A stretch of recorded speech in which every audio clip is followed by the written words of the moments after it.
Saudações, nobres ouvintes do podcast Sem Esperança. A crítica que eu vou fazer hoje é: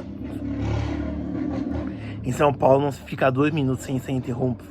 Não se fala 2 minutos sem ser interrompido por uma moto. Certo?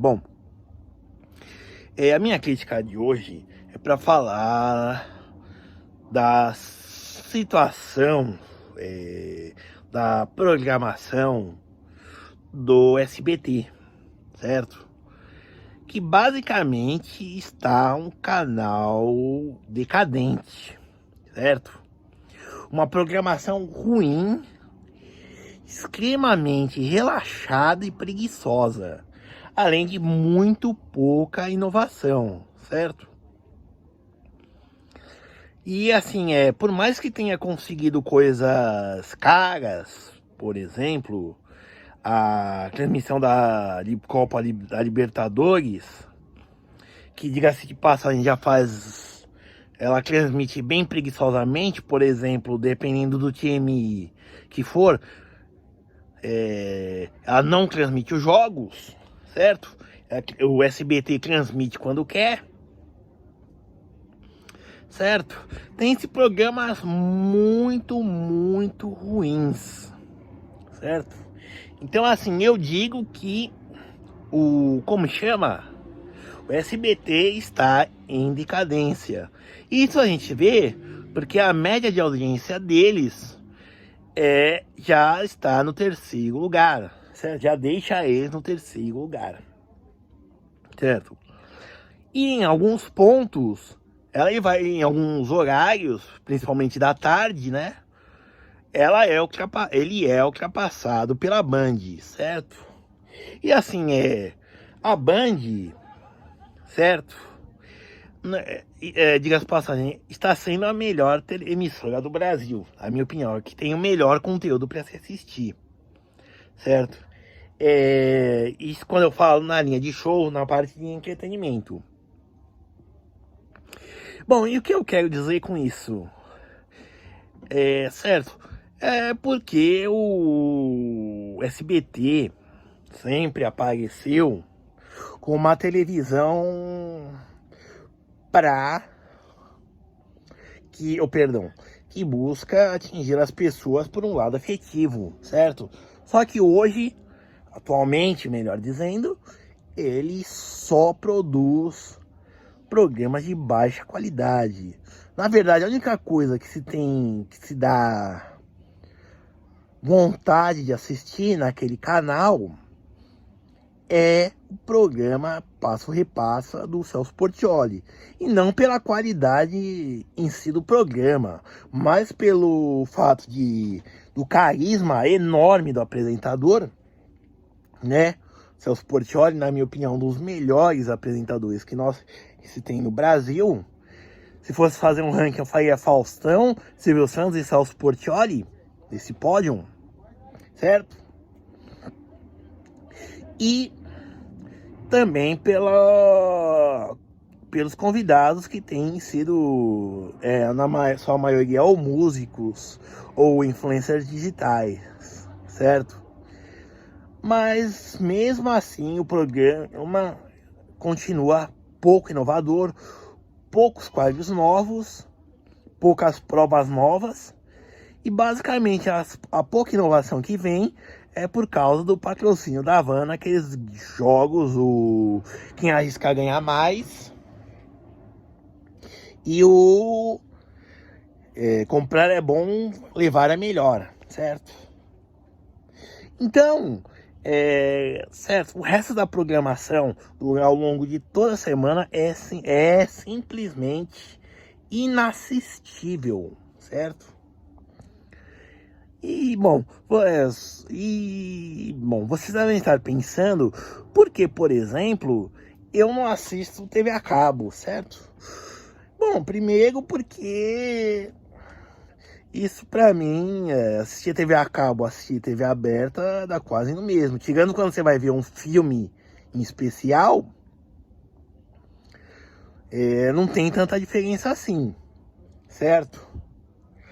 Bom, Então é por isso que eu digo, está acontecendo uma má gestão, está perdendo audiência, certo? O SBT. Não acredito que ele esteja, por exemplo, perdendo lucro, deixando de ser lucrativo, certo? Afinal, ele é a maior das emissoras a nível nacional, a que tem mais inserções comerciais, mais até que a Globo, certo? Na verdade, em termos de inserções comerciais e até mesmo de arrecadação com elas, quem ganha é o SBT. Fica SBT, Record e Globo, certo? Nesse ranking.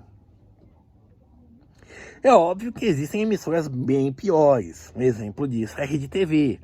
Só que no caso dela, ela é uma emissora bem no concurso, né? Fora do concurso, fora da disputa. Porque, primeiro, ela é uma única emissora a nível nacional que boa parte da programação são horários vendidos. E eu não vou questionar a natureza desses horários, mas simplesmente é uma empresa que não produz necas, certo? E diga-se de passagem, só voltando, a TV Bandeirantes é a única emissora que se arrisca.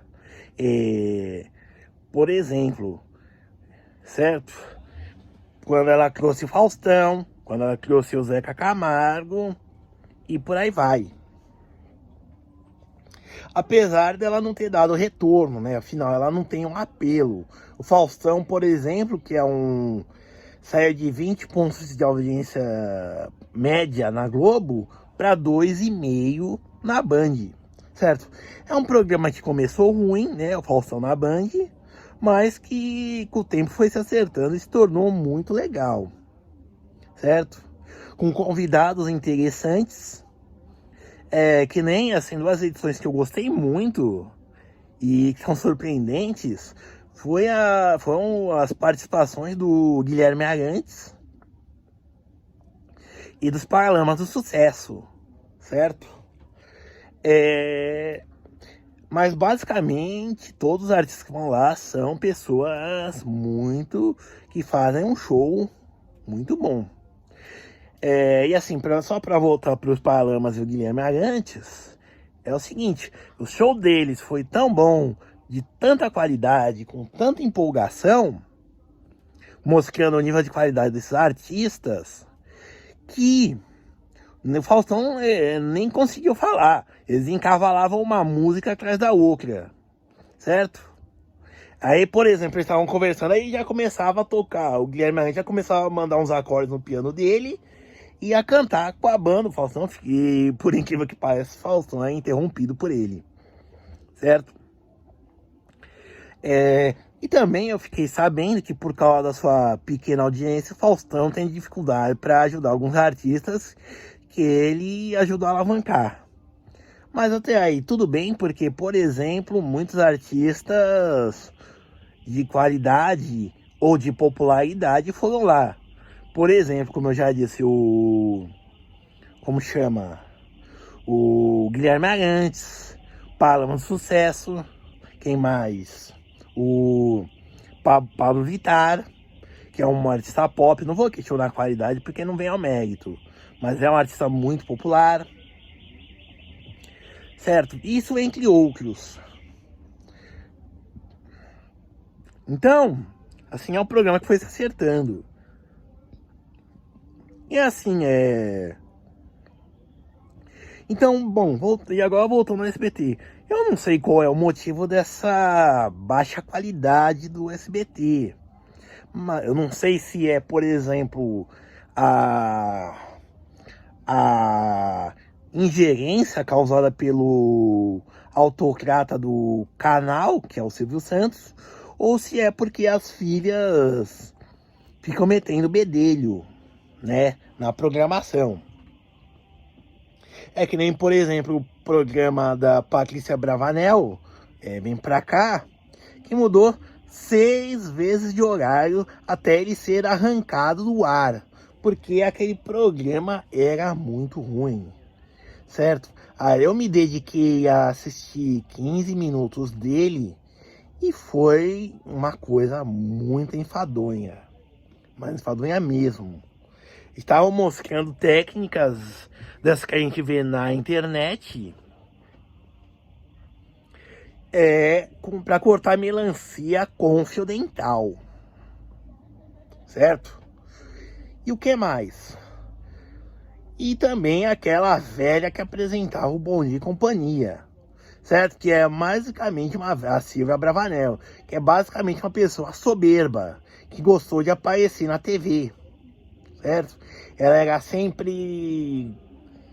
Já foi sempre diretora por uma decisão da justiça, ela teve que entrar de última hora para apresentar o programa, gostou, ficou lá anos e anos sendo chata, grossa e outros adjetivos mais que eu não vou entrar aqui no mérito, certo?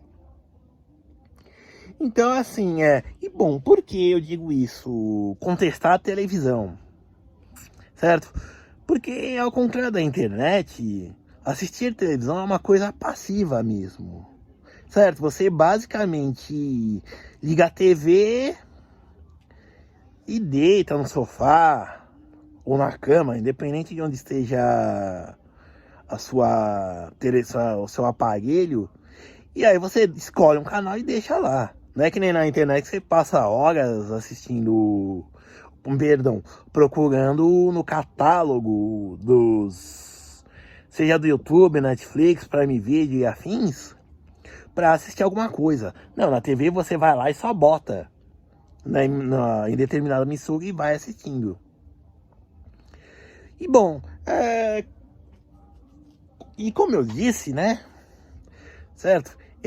O SBT tá perdendo em audiência. Novelas mexicanas chatas demais, certo?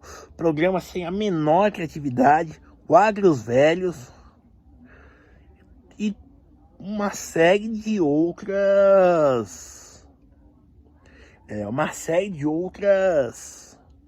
como se diz? Programações ruins. Como eu disse, só salvo o Celso Portiolli. E até a transmissão esportiva, que poderia ser algo interessante, não é. Aquele narração do Theo José, por mais experiente que ele seja, é algo moroso e entediante. Certo? E bom, eu não vou discutir o jornalismo, porque, na minha opinião, o melhor jornalismo que tem, pelo menos no estado de São Paulo, é da TV Gazeta. Certo? Então, e esse é o jornalismo que eu acompanho. Eu costumava acompanhar da TV Cultura, mas eu acho que o excesso de tendenciosidade, principalmente pela apresentação da véia Cagalhães, como diria o Olavo de Carvalho, torna aquele programa de um jornalismo de qualidade, que foi bom, certo? Para um programa chatíssimo, certo? E que tem pouco a acrescentar. E por isso a Gazeta, com seu meio ponto e seu traço de audiência, consegue produzir um jornalismo de muito maior qualidade. Diga-se de passagem, isso na minha modesta opinião, a Fundação Casper Libero, que é dona da TV Gazeta, é a melhor escola de jornalismo do país. Tanto que de lá saíram grandes nomes como Faustão mesmo, Galvão Bueno, Marcelo Taz e o Gugu. O Gugu se formou lá na Fundação Casper Libero enquanto era apresentador de programa, logo no começo de sua carreira, certo?